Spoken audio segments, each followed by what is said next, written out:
Hi అండి. ఇంట్లో ఉన్న చిన్నకైనా పెద్దలకైనా ఒక టిప్ చెప్తున్నా.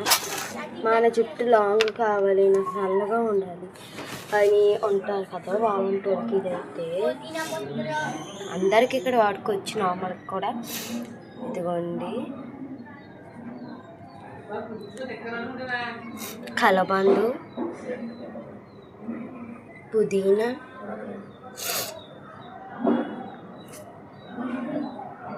మందారాకు అండి. ఇది కలబందు, మందారాకు, పుదీనా. మీరేమంటారో దీన్ని కామెంట్ చేయండి. నాకైతే తెలుసు, ఇది కూడా తెలియకుండా ఎవరు ఉంటారు కదా. గోరింతాకు చెప్పేసండి. మన ఇంట్లో మిక్సీలు ఉన్నా అన్నున్నా కానీ మన నూరే మన పాతకాలం. ఇప్పుడు గ్యాస్ బండ వచ్చింది, ఇవి కూడా ఇంక గిన్నెలు అన్నీ సిద్ధం చేసుకున్నా. ఫస్ట్ అయితే నేనైతే పుదీనా ఆకులు అయితే నూరుకుంటాను. పుదీనా అయితే మంచిగా తుమ్మేసిన దాంట్లో వేసేసుకున్నాను పుదీనాని.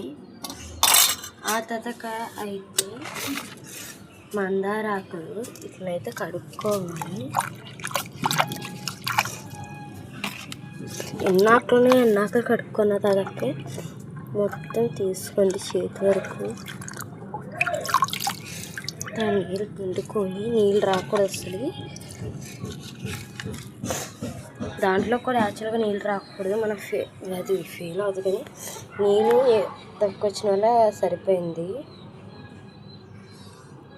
కలపంద కాడ అయితే కలపంద కాదు, ఇది మందారాకు కూడా నూరేసుకున్నాను.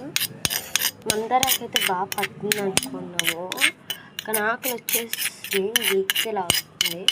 మళ్ళీ ఇంకొక 2 తిప్పుకున్న వల్ల అది విడిగా అయితే వేసేసాము.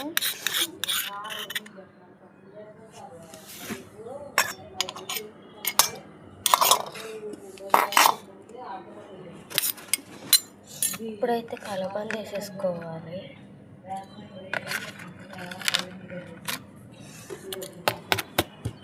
దీంట్లో నూరేసుకోవచ్చు. మనమైతే కలబంద కనుక నూరేసుకుని పక్కకు తీసేసుకున్నాం. ఇదేంటంటే యాపాకులు, ఇవి పేరు సత్తాకి సహా నూరేసుకున్నాం. కలబందలో అయితే కొన్ని నీళ్ళు వేసుకున్నాము.